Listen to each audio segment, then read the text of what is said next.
We have with us the distinguished guest, Professor Ami Upadhyay. Professor Ami Upadhyay is the Vice Chancellor, Baba Sahab Ambedkar Open University, Ahmedabad. She has more than 20 years of experience in academic and administrative leadership. Ma'am works in the capacity of chairman, president, and member secretary of many academic and administrative committees. She sits on the executive committee of the Gujarat Sahitya Academy.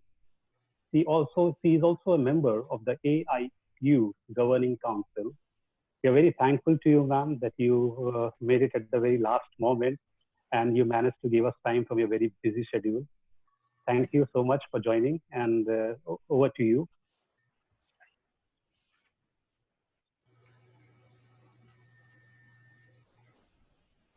Good day all. As we are from various countries, rather than wishing good morning, good afternoon, good evening, day. We know it very well, the days are not good in any corner of the world, be it be India or any other country. But being teachers, academicians, we are optimists, so we always start with good day. When we think about classroom without walls, it's an eternal concept. I don't think it's simply pandemic time or post-COVID time only. It's eternal concept. No doubt the acceptance of this classroom without walls is more after this situation of pandemic. First of all, I'm reminded of a Hindi lyricist, Nida Fazli, who writes, बच्चों के छोटे हाथों को चांद सितारे छूने दो, बच्चों के छोटे हाथों को चांद सितारे छूने दो, दो चार किताबें पढ़ करके वो भी हम जैसे हो जाएंगे. When we are children and we really wish to learn a lot of curiosity, creativity, to know more, to understand more, to do more things, there we are true students. And we try to explore every situation with strong urge of learning. And then we to learn, to be educated. And unfortunately, most of the time, we cease to learn at that time.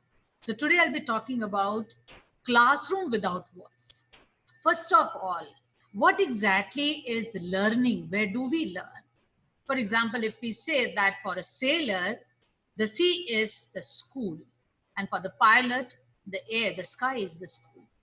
So you learn by observing, by executing, by doing. Do we do in the classroom really? Or we listen, we speak and we write?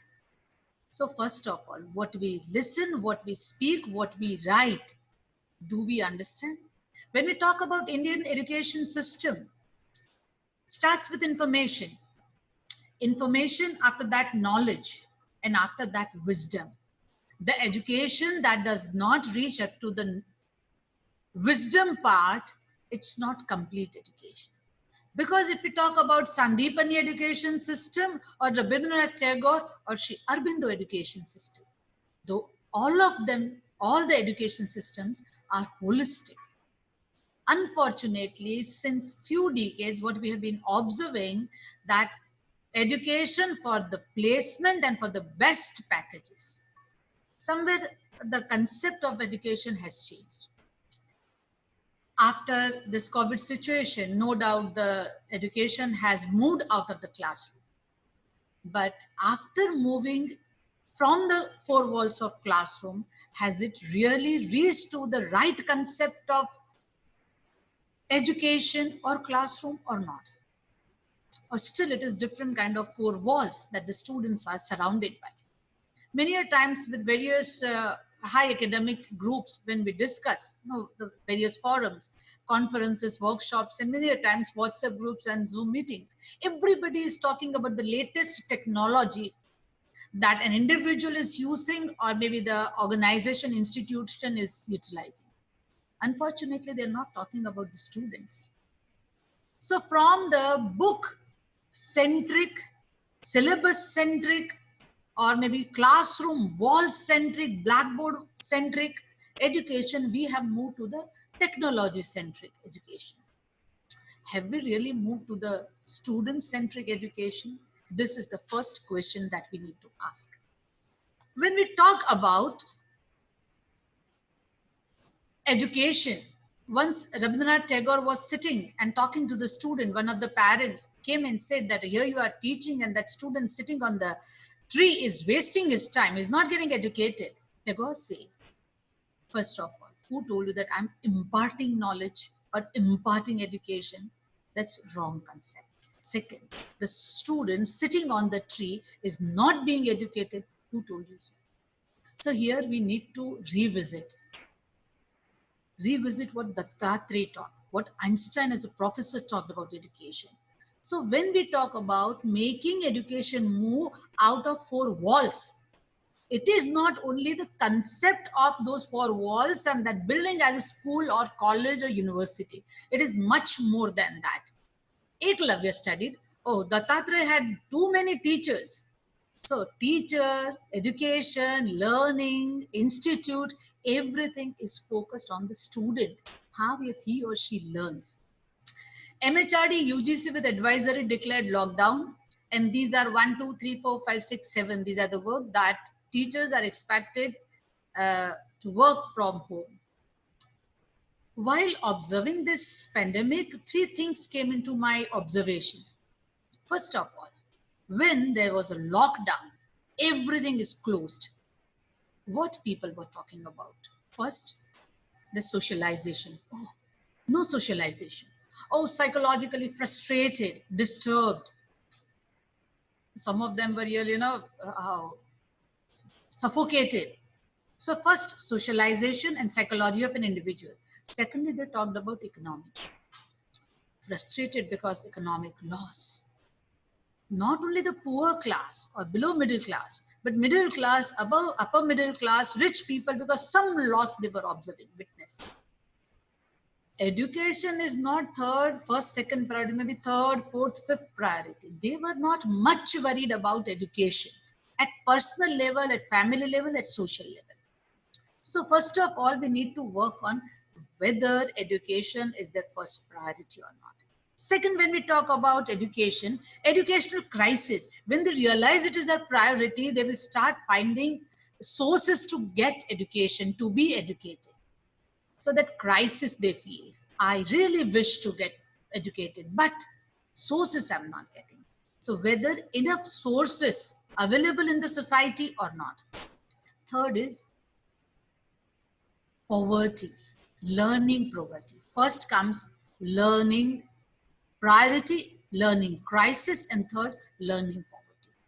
A student in online classes or online course placed in after 12th for 10 plus 2 plus plus. Now, when a student enters, one student fight is, oh, it's not undergraduate course. It looks like a secondary level. One finds, oh my God, it is like postgraduate too. So, learning poverty, whether the student is well equipped with the knowledge he or she is supposed to have or not. So that is the next point. Once they clear that learning poverty, okay, I matched to that. Then comes whether whatever one wishes to learn. Every student has different background. Now, when we look at today, this educational scenario, everywhere WebEx, Zoom, online classes are going on. Now, first of all, the class, the mass that you are catering is from the various class, various cultural background, social background. One is from the red zone, hotspot, and one is from the green or orange zone. Now, these are the zones they are talking about. They're a fact of corona, how much someone's very closely relative is affected and no more maybe. One is comparatively away from that. Now, the psychological condition is very different. So their capacity to grasp is very different. Are we sensitive about it? Second, what exactly they want? When you offer something, courses on science, courses on arts, courses on maybe social sciences, humanities, performing arts, the platter should have enough that everybody gets something for him or her. In online courses, generally, that is missing. In India, in UGC, we have talked a lot about CBCS, that is choice-based credit system. Vivekanand studies philosophy also, Bangla also, physics also, English literature also. How many of our students are able to learn in this way? I'm talking about in general a huge part of the scenario, not certain pockets. No doubt certain pockets are doing very well. So we have to look at it. For example, if a student, a vegetarian person is given non-veg in the food plate, will not work. So what he or she wants should be able to get it from the whole plate. The level of intelligence is different. Professor Einstein, was told by his students once. That's it. This is the same question paper, same questions that last year you said. He said, I know that. But this time I expect different answers. Our students, are they mentally prepared for this standard of education where the same question may have different answers? Because understanding of an individual grows. With that, the answers change. So first of all, that is very important. Even Gandhi told about truth. Somebody told that your truth of today contradicts with the yesterday's truth.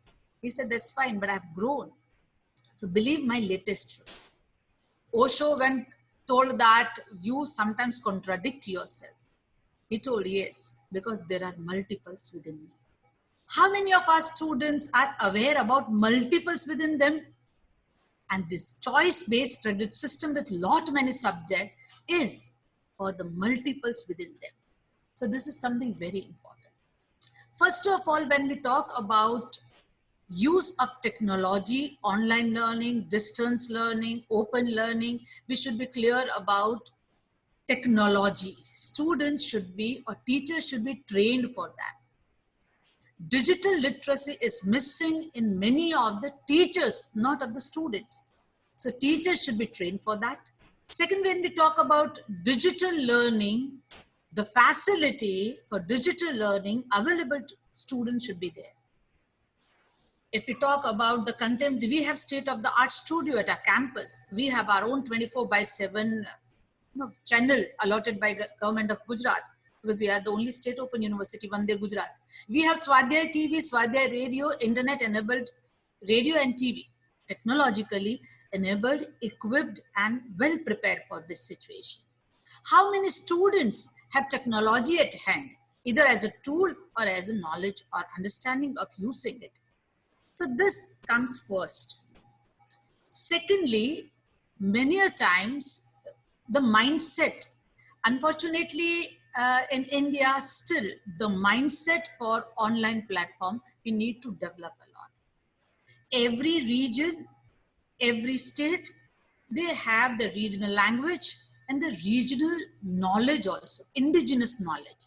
For example, sitting in Gujarat, I very strongly believe that I have observed it, witnessed it, that students in Gujarat, learners in Gujarat, they would think in regional language.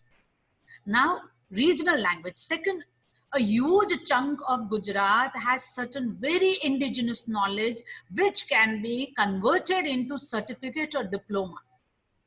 That is certifying their prior learning.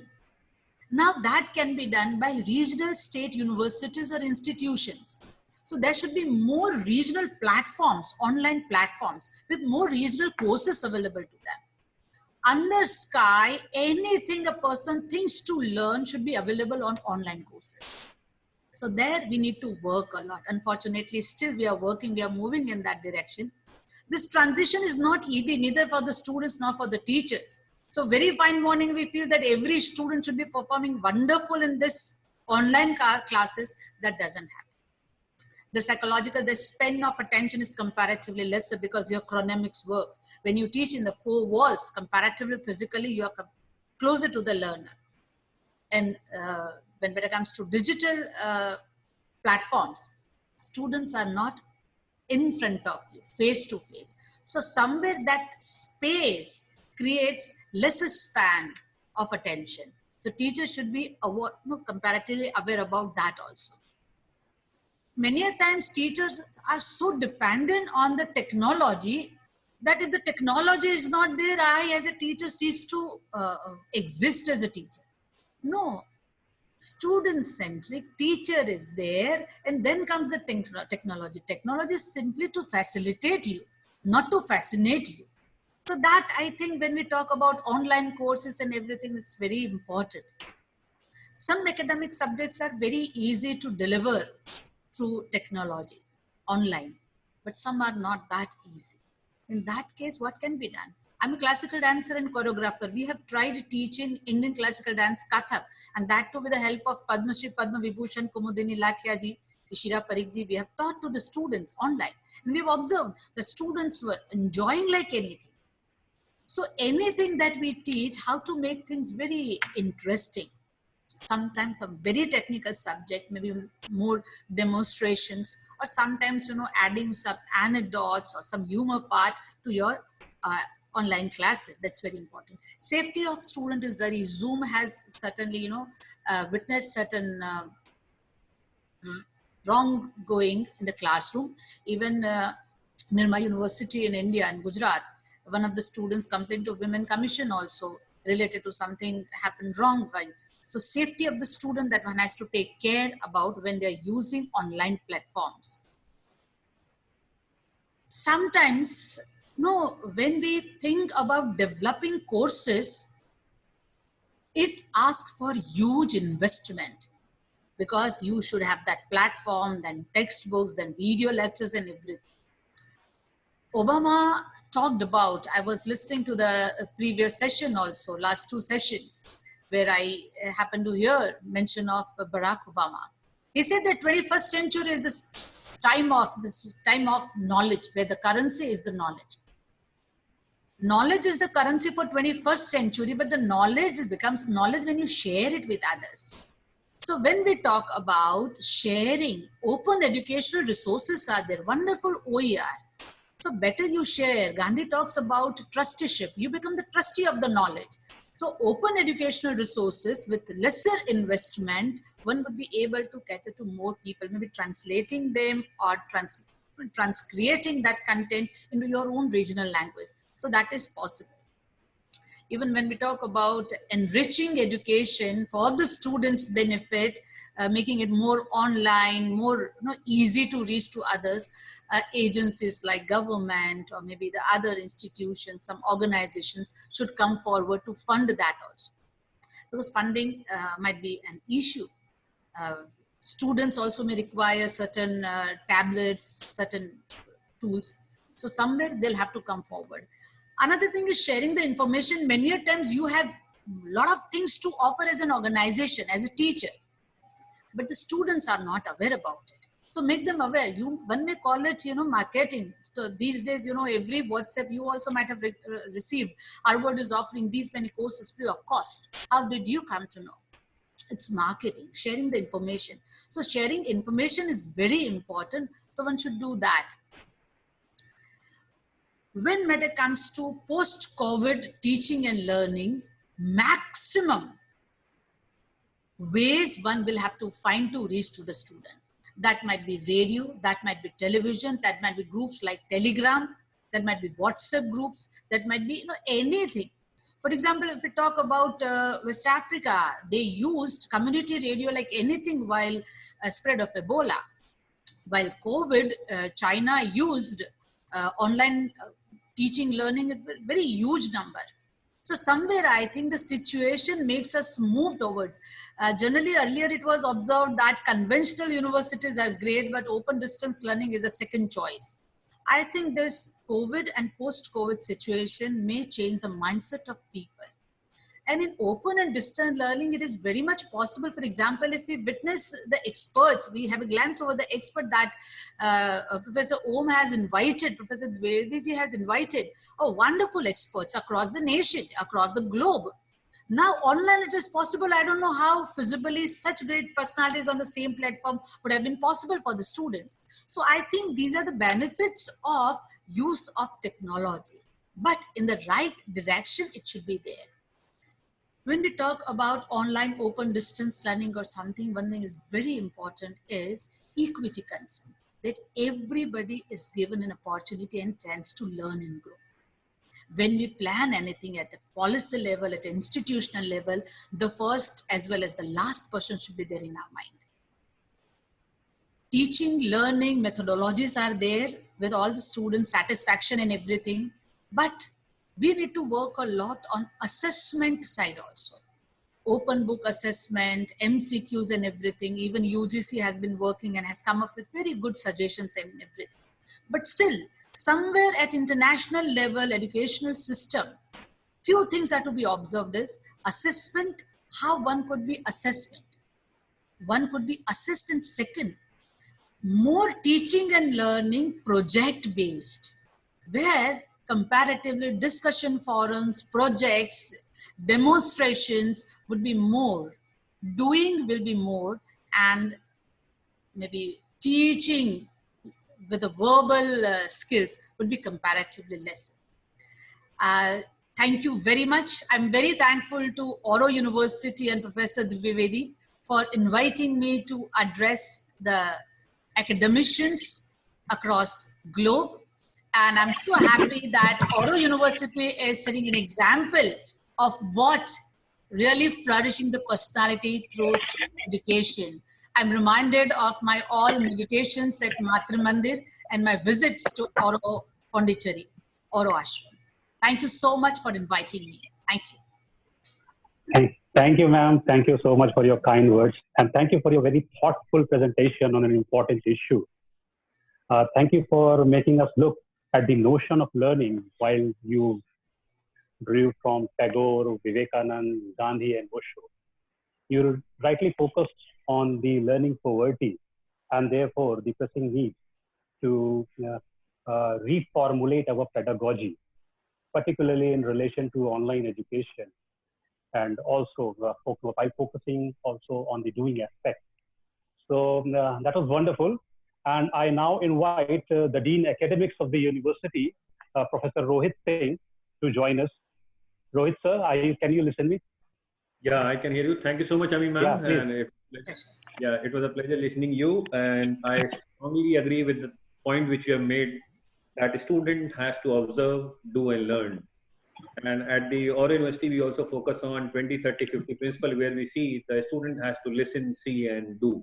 Very good. And I totally agree to it. And one of the observations which you have made, that the education system which is running is for sure missing out on student-centric approach.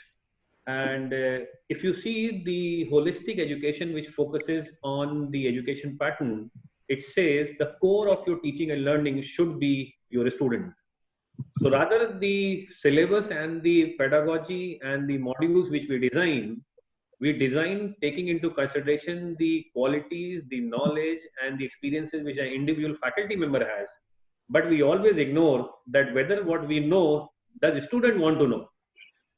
So that is one of the big gaps which as a teacher I have also identified. And it is a possibility that what I am teaching today in the class, that has been written 4 years or 5 years back, and I am teaching today, so is it relevant for my student? And that is needed as a teacher, that we have to come into picture and bridge that gap. And very rightly said, madam, though we have jumped in this pandemic by having online classes, very rightly said, we have ignored whether the student who is sitting on the other side is equipped mentally, physically, and with the support of instructor required at his end or her end to engage into that classes. So to be very honest, yes, we have ignored that. But I can say this pandemic has forced us to think on the other tangent, which we have always ignored. Yes. And what we have ignored is that we have ignored the Swayam, the MOOCs, whatever initiative which the government of India has done. And we said, no, online classroom can never substitute the real classroom. But now this is a fact. We have been forced to think that this can also become one of the powerful tools in the teaching and learning process. So there are few questions, ma'am, with the candidate people have in the audience have raised. And one is, what are the possible changes which you foresee into the B.Ed program, because it involves a lot of practical teaching and learning? So what is your opinion about it? In B.Ed program? Yes, ma'am. I'm very transparent, so I really apologize in advance if I hurt anyone. First of all, many times we quote Chanakya. That Chanakya says that, teacher is never a वो साधारण कभी नहीं होता. I repeatedly say we need not to tell this to the society, we need to tell this to ourselves, because somewhere the potential within an individual as a teacher, teachers have started forgetting it. When we talk about practical learning, are we convinced, sir? I'm a little bit in dilemma that when a teacher with the practical knowledge goes to the class, वो lesson लेते हैं, what do they do? Because I've done B.Ed in classical dance. I have learned Kathak, and in Kathak I've done B.Ed.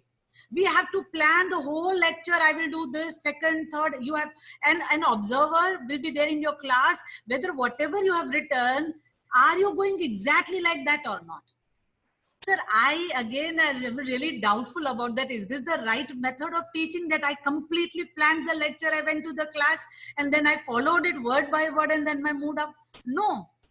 The students are live class. They are human beings with many questions, curiosity in their mind. All the possible, I planned 100%, and when I came out, those 100%, hardly 20% I delivered. But I delivered 120 because students asked what I did not plan for 100%, that I delivered in the class. So somewhere I feel that the whole structure of this B.Ed we need to change. A teacher comes from here and from here. It is not about blackboard planning and everything. So I think it will change. Okay.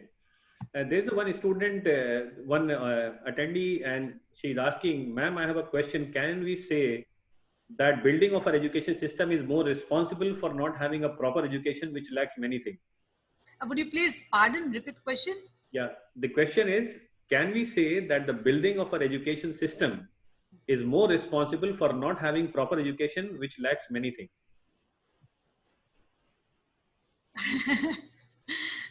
I think this will require again, 25 minutes to discuss about. Okay, because these two things, education system and education, these two, this phrase and word, they need a lot of brooding. Okay. And one last question, ma'am. The question is, do we need education for job, or do we need education much more beyond that? I very strongly believe that we need much more beyond that, because I've been educated in an institute of Gijubai Badeka. Okay. And I've been brought up, what I am today, many books that I read, many movies that I watched, people I met. So I feel sooner or later, complete education system will change. And it should not be for placement, for packages. I very strongly believe. Okay, thank you so much, ma'am. It was a pleasure having you with us on this panel. And looking forward to have you on the campus once the lockdown is over.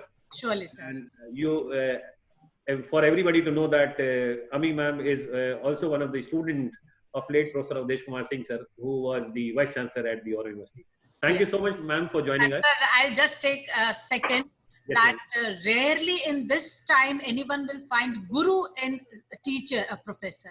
Yes. And Professor A.K. Singh was real gem as a teacher.